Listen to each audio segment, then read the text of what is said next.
Tour पर ले गए। पिकअप में खड़े होकर बच्चों को सफर करना पड़ा। ओबरा के कनेरा गांव में बच्चों को एजुकेशन टूर पर लाया गया था। जाहिर है ऐसे में कोई भी बड़ा हादसा हो सकता था, लेकिन स्कूल प्रबंधन इस ओर ध्यान देता नजर नहीं आया। क्योंकि जान की कोई परवाह नहीं है। और बातचीत करने के लिए रंगेश सिंह हमारे संवाददाता सोनभद्र से हमारे साथ जुड़ रहे हैं। रंगेश, पिकअप में स्कूली बच्चों का टूर कराया गया, एक बड़े स्तर पर लापरवाही बरती गई है। क्या अधिकारियों के संज्ञान में मामला आया है?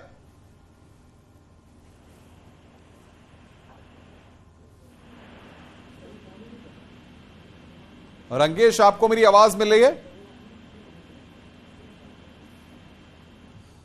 रंगेश से हमारा संपर्क यहां पर नहीं हो पा रहा है। ये एक्सक्लूसिव तस्वीरें इस वक्त हम आपको दिखा रहे हैं, किस तरीके से पिकअप में स्कूली बच्चों का टूर किया गया। सिंधवा के सरकारी स्कूल की ये लापरवाही है। सोनभद्र की तस्वीरें इस वक्त हम आपको दिखा रहे हैं। कोई भी बड़ा हादसा हो सकता था। रंगेश हमारे साथ जुड़े हुए हैं। रंगेश, आपको मेरी आवाज मिल रही है? जी।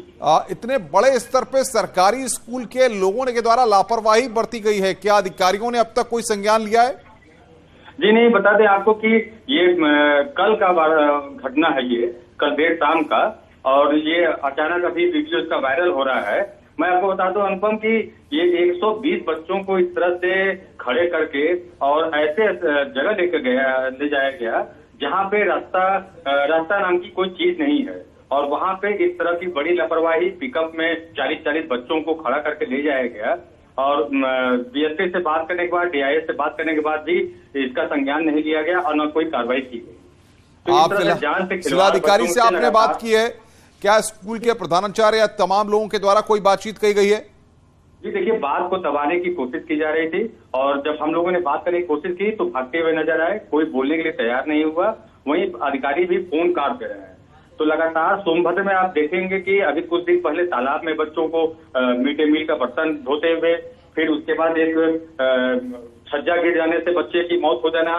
तो इस तरह की लगातार लापरवाही यहाँ पे शिक्षा विभाग में चल रही है, और शिक्षा विभाग के जो आला अधिकारी हैं वो आंखों पे पट्टी बांध करके बैठे हुए हैं और बच्चों के संग जान के संग खिलवाड़ कर। बहुत बहुत शुक्रिया आपका रंगेश, हमारे साथ जुड़ने के लिए और बातचीत करने के लिए। आगे बढ़ते हैं। केंद्रीय मंत्री धर्मेंद्र प्रधान ने न्यूज 18 से बातचीत में कहा है कि पिछले 8 साल में सरकार ने आदिवासी समाज के लिए बजट में कई गुना बढ़ोतरी की है। मोदी सरकार के कार्यकाल के दौरान द्रौपदी मुर्मू देश की राष्ट्रपति बनी।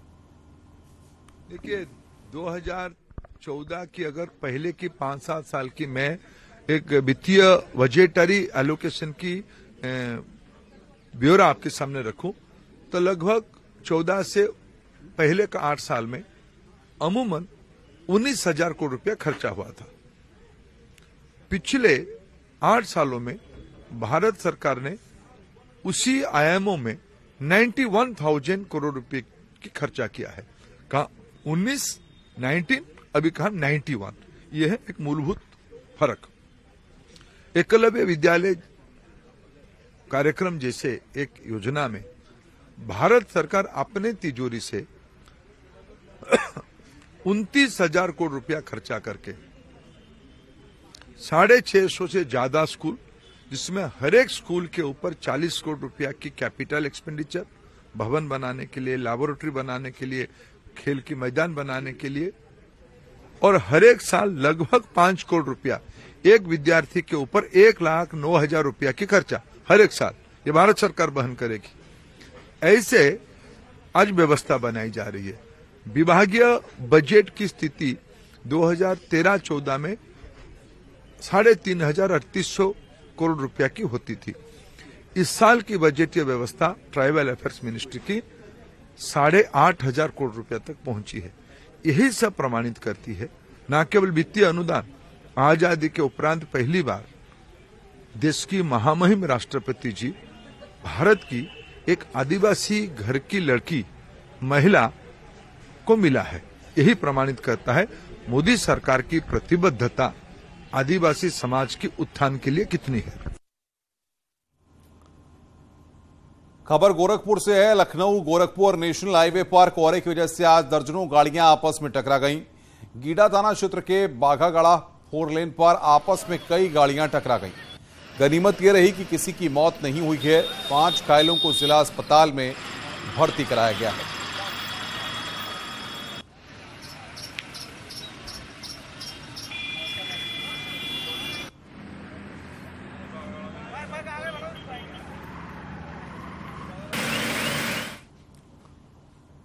आगे बढ़ते हैं। यूपी मदरसा बोर्ड की बैठक हुई, जिसमें मदरसों में एक समान ड्रेस कोड और शुक्रवार या रविवार को अवकाश की व्यवस्था लागू किए जाने का प्रस्ताव लाया गया है। बोर्ड के चेयरमैन इफ्तिकार अहमद जावेद की अध्यक्षता में हुई इस बैठक में मदरसों की फीस के अलावा मदरसों का एकेडमिक कैलेंडर लागू किए जाने और जनवरी में शीतकालीन अवकाश की व्यवस्था किए जाने का भी प्रस्ताव लाया गया।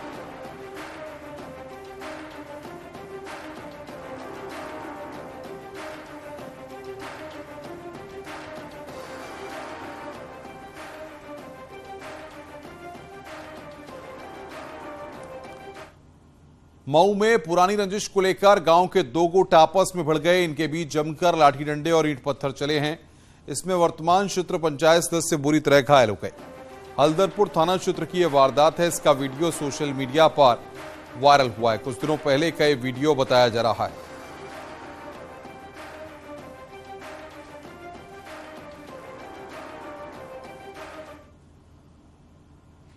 खबर मथुरा से है। थाना कोसी पुलिस ने लूट के लिए एटीएम तोड़े जाने के मामले का खुलासा किया है। मामले में पुलिस ने 3 आरोपियों को गिरफ्तार किया है। इनके पास से एटीएम को काटने वाले उपकरण भी बरामद किए गए हैं। 2 दिन पहले नकाबपोश अज्ञात लोगों ने गैस वेल्डिंग के माध्यम से एटीएम काटकर रुपए चुराने का प्रयास किया था। इस मामले में रोहित नामक युवक समेत 3 लोगों को गिरफ्तार किया गया है। इस एटीएम में सेंध लगाई गई। वो एटीएम रोहित के पिता की दुकान के पास था।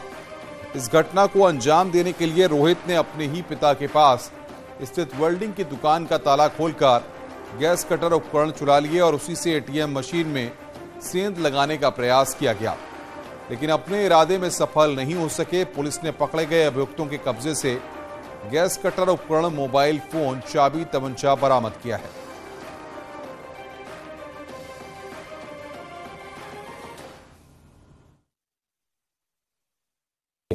कस्बे से एक सूचना प्राप्त हुई थी। हिताशी बैंक के एटीएम जो कि जिसका शटर आगे से बंद था, उसमें उस कमरे के पीछे से नकबजनी करके एटीएम मशीन को काटकर कैश चुराने का प्रयास किया गया था। एटीएम मशीन को बुरी तरह से इन अपराधियों ने क्षतिग्रस्त किया था।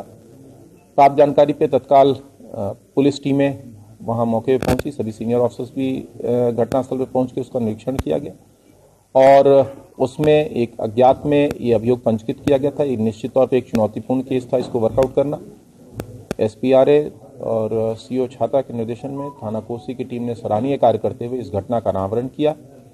इसमें कुल 3 अभियुक्त गिरफ्तार किए गए हैं, जिसमें एक बालिग है तथा 2 इसमें बाल अपचारी हैं। इनको विधिक कार्रवाई करते हुए इनको आगे जो रोहित नाम का व्यक्ति है उसको जेल भेजा जा रहा है और 2 को JJ एक्ट के तहत उनके विरुद्ध कार्रवाई की जाए। राजधानी लखनऊ में एक कार सड़क से फिसलकर गोमती नदी में गिर गई। इस हादसे में 2 लोग बाल बाल बच गए, जबकि 2 लोग अभी भी लापता हैं। पुलिस और प्रशासन की टीम इनकी तलाश में जुटी हुई है। इसमें SDRF की भी मदद ली जा रही है। बताया जा रहा है कि कार में 4 लोग सवार थे और ये लोग रात में ड्राइव पर निकले थे। CM योगी ने घायलों का उचित इलाज करने के निर्देश दिए हैं।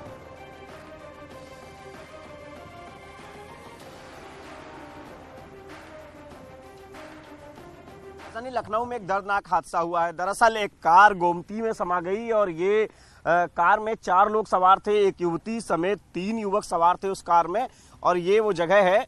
इसी रास्ते से वो दूसरी तरफ जाना चाह रहे थे कार लेकर और गोमती का जो जलस्तर था वो बढ़ा हुआ था। यही वो वजह है कि कार फिसलकर गोमती के भीतर चली गई और गोमती नदी में वो कार समा गई। इसकी सूचना स्थानीय लोगों ने पुलिस को दी। पुलिस और प्रशासन के अफसर मौके पर पहुंचे। खुद मुख्यमंत्री योगी आदित्यनाथ ने घटना का संज्ञान लिया और रेस्क्यू टीम पहुंची और कार को गोमती से निकाला गया। कार के जो आप देख सकते हैं कार क्षतिग्रस्त हो गई थी। कार का ये हिस्सा यहाँ पर अब भी पड़ा हुआ है और 2 युवक अभी सुरक्षित हैं। हालांकि एक युवती और एक युवक का शव नहीं मिला है। रेस्क्यू ऑपरेशन पूरी रात चला है, फिर एक बार पुलिस टीम पहुंच चुकी है, ये पुलिस टीम यहाँ पर मौजूद है और कुछ देर में फिर से रेस्क्यू ऑपरेशन चलाया जाएगा और तलाश की जा रही है गोमती नदी में अलग अलग हिस्सों पर कि वो युवती और युवक कहाँ है। उसकी तलाश में तमाम टीमें जुटी हुई हैं। कैमरामैन शरद के साथ संकेत मिश्रा, न्यूज़ 18 लखनऊ।